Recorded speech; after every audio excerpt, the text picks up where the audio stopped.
할렐루야. 오늘 이 새벽에도 하나님께서 저와 우리 모두에게 부어주시는 하나님의 말씀이 경험되어지는 시간 되어지길 원합니다.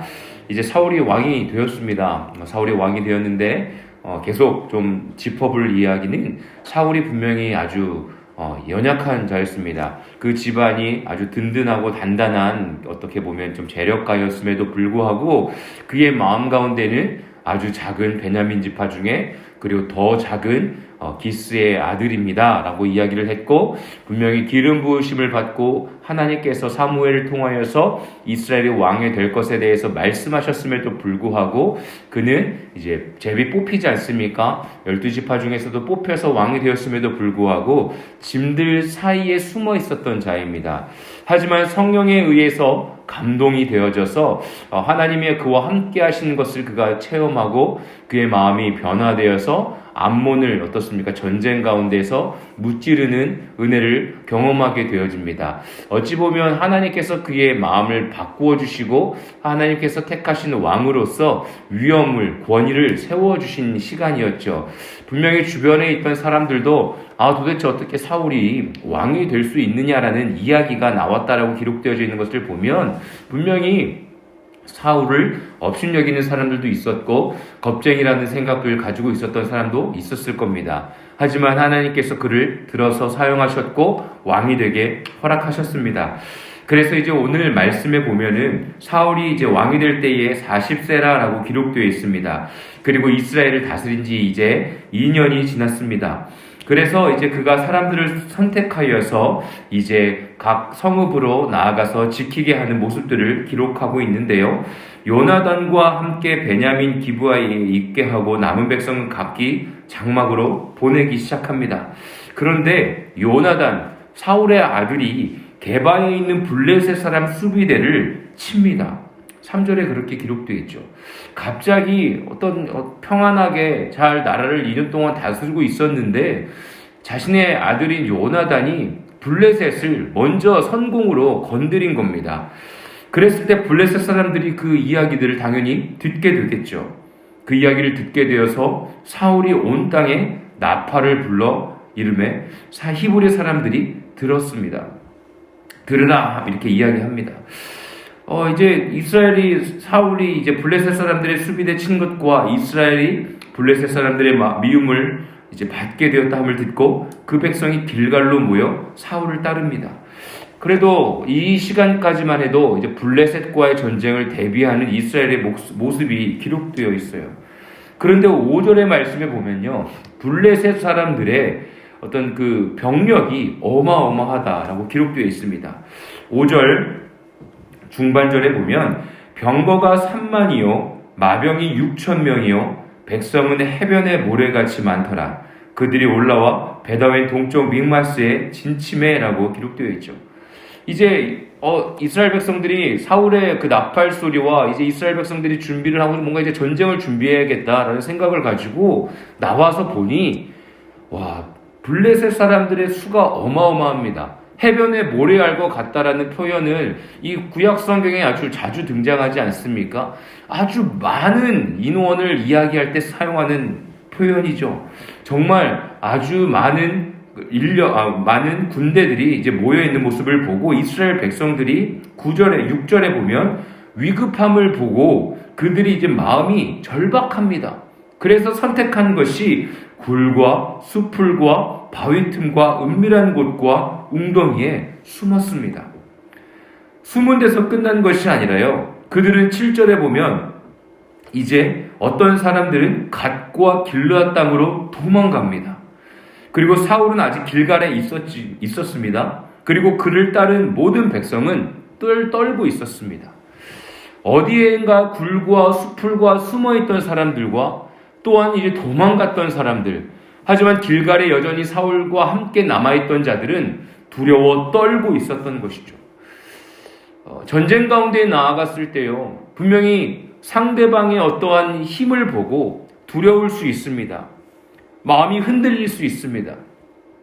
그런데 6절에 이제 7절에 보면 사울은 이제 길갈에 있다 라고 기록되어 있는데 그 이유가 바로 8절에 기록되어 있죠. 사울은 사무엘이 정한 기한대로 이레 동안을 기다렸으나 라고 기록되어 있습니다. 우리 사무엘상 10장 한번 8절 보겠습니다. 우리 앞으로 2장을 넘겨서 10장 8절 우리 함께 같이 읽어보겠습니다. 사무엘상 10장 8절입니다.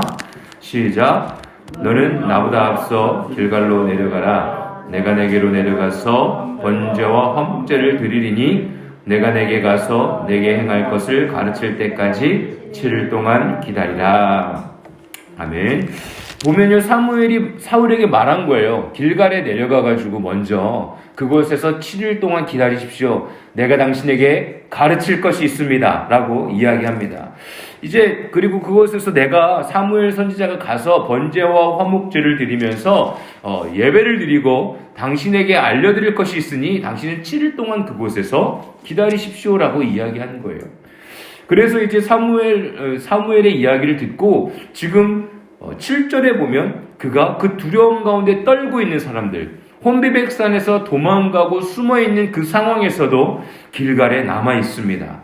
그리고 그가 어떻게 보면 사무엘의 이야기를 듣고요, 마음에 그래 이렇게 어려운 순간에도 내가 이곳을 지켜야겠다라는 마음이 있었을 겁니다. 그런데 이제 8절의 하반절에 보면 이렇게 기록되어 있습니다.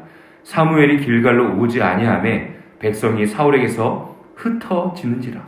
이제 사무엘이 오지 않는 모습을 보고요, 도망갔던 그리고 길갈에 남아있던 사울과 함께 있던 사람들까지도 흩어지기 시작합니다.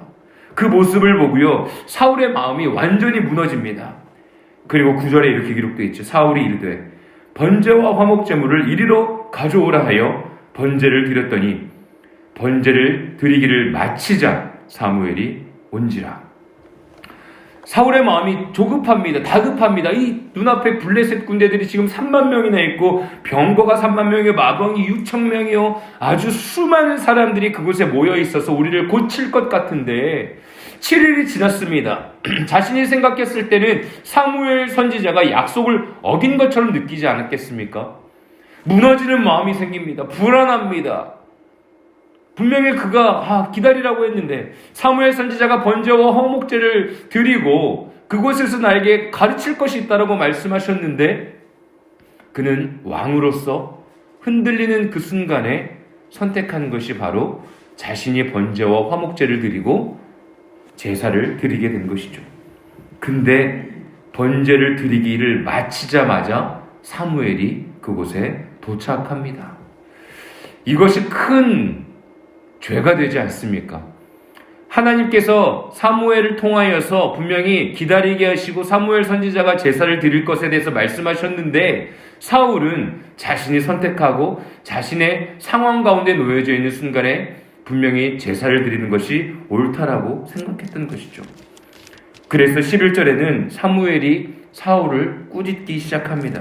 도대체 이게 어떻게 된 것입니까? 라고 물었을 때 사울은 이렇게 이야기하는 거예요. 백성은 내게서 흩어지고 당신은 정한 날에 오지 아니하였고 블레셋 사람은 믹마스에 모였음을 내가 보았으므로 내가 이것을 하나님 아버지 앞에 은혜를 간구하지 못, 이제 이에 내가 이르기를 블레셋 사람들이 나를 치러 길갈로 내려오겠거늘 내가 여호와께 은혜를 간구하지 못하였다 하고 부득이하여 번제를 드렸나이다 하니라. 이제 두려움 가운데 있고 이 상황에서, 급박한 상황에서 내가 하나님의 은혜를 구하지 않을 수가 없었다. 내가 이렇게 제사를 드리지 않을 수가 없었다라고 이야기하는 것이죠. 솔직히 말해서 인간의 생각으로요, 그 제사 예배 우리가 이 어려운 상황 가운데 하나님께 내가 드리면 안 되나? 굳이 선제자였던 사무엘 선지자를 기다리는 것, 그게 그렇게 중요한가라고 생각할 수 있습니다. 그런데 이 구약, 이 시대가적 상황 가운데요, 우리 기억하시죠? 제사를 집도할 수 있는 사람은 구별되어 있다라고 얘기했죠. 우리가 함께 말씀을 나눌 때도 보면 구별된, 하나님께 선택된 자가 그 성소에 있는 물건, 집기들을 관리한다라고 함께 나눴죠. 그러지 아니하였을 때 출애굽기에서도 모세에게 늘 강조하지 않습니까? 하나님이 임재 가운데에는 너만 이곳에 와라. 다른 사람들이 오지 못하도록 관리해라. 왔다가 그 사람들이 죽을까 내가 걱정된다라고 말씀하셨죠. 분명한 것은 하나님께서 택하신 자들에게 번제와 화목제와 제사를 드릴 수 있는 고난이 있었던 것이죠.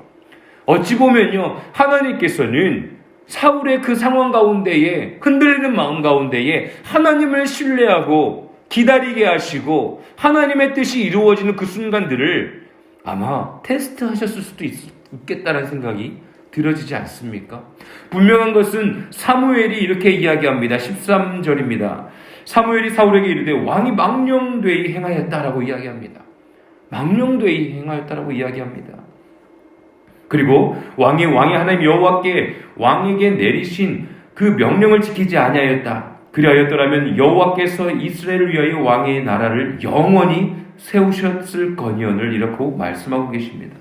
그러니까 분명한 것은 하나님께서 당신을 좋게 보셨고 당신을 이스라엘의 왕으로 택하셨고 당신이 영원히 이스라엘의 왕을 다스리게 하셨을 텐데 지금 이 사건을 통하여서 이제 당신의 그 왕위는 영원하지 못할 것에 대해서 말씀하고 계시는 것이죠. 우리가 그래서 너무나 잘 알다시피 이제 다윗이 왕이 되지 않습니까? 기다리지 못한 사울의 마음, 어찌 보면요, 사랑하는 저와 우리 모두의 삶 가운데에 이러한 일들이 너무나 많이 있지 않습니까? 우리의 삶 가운데에서도요, 보면 내 눈앞에 놓여져 있는 일들, 전쟁 같은 우리의 인생, 우리의 현실의 삶 가운데에 하나님의 뜻을 구하기보단, 하나님 아버지 앞에 기도하기보단, 또한 기다리는 가운데에 하나님께서 우리에게 가르쳐 주실 은혜의 시간들이 있음에도 불구하고 나의 생각과 뜻대로 결정하고 결단하고 그 전쟁터에 나아갈 때가 많이 있지 않습니까? 오늘 이 시간 가운데 우리가 간절히 기도하고 선택하는 시간 되어지길 원합니다. 진정한 전쟁은요, 눈앞에 보여지는 현상에 이루어질 것 같은 싸움, 이제 우리가 너무나 많이 확인하지 않았습니까? 같이 함께 여호수아에서도 말씀을 우리가 함께 나눌 때 전쟁의 방법이 어떻습니까? 인간의 방법과는 너무나 다른 방법이었죠. 전쟁에서 승리케 하신 것은 누구의 손에 달려 있습니까? 하나님의 손에 달려 있다는 것을 우리가 확인했죠. 오늘의 말씀을 통해서도 마찬가지입니다. 눈앞에 블레셋이 이 수많은 사람들, 모래알 같은 그 병력들, 그래서 이스라엘 백성들은 다 도망가는 상황들. 그렇다면 사울이 선택해야 했던 것은요, 흩어지는 사람들을 향하여서 외쳤어야 됩니다. 여러분 기억하십니까? 길갈에서 사무엘이 번제와 화목제를 드리고 분명히 우리가 해야 할, 우리에게 말씀하실, 가르칠 것이 있다라고 하셨는데 두려워하지 마십시오. 하나님이 우리의 왕이 되어주셔서 우리를 인도하시고 승리케 하실 것입니다. 우리 조상들에게 일하셨던 이 길갈이 어떠한 곳입니까? 이 12돌이 서 있는 곳, 요단강을 건너게 하셨던, 마른 땅을 밟고 건너게 하셨던 여러분들 우리의 하나님이십니다. 우리 조상들에게 하셨던 그 은혜가 이곳 가운데 이루어질 것을 우리가 기다리며 하나님께서 하실 일들을 체험합시다. 여러분 두려워하지 마십시오 라고 외쳤어야 될 것입니다. 그 외쳤을 때에 사무엘이 도착하지 않았을까요? 그리고 길갈 가운데에서 요단강을 건너서 그곳에 12돌을 세웠던 것처럼 하나님께서 블레셋 군대를 가르게 하시고 그곳 가운데 또 다른 어떠한 증표들을 세워주지 아니하셨겠습니까?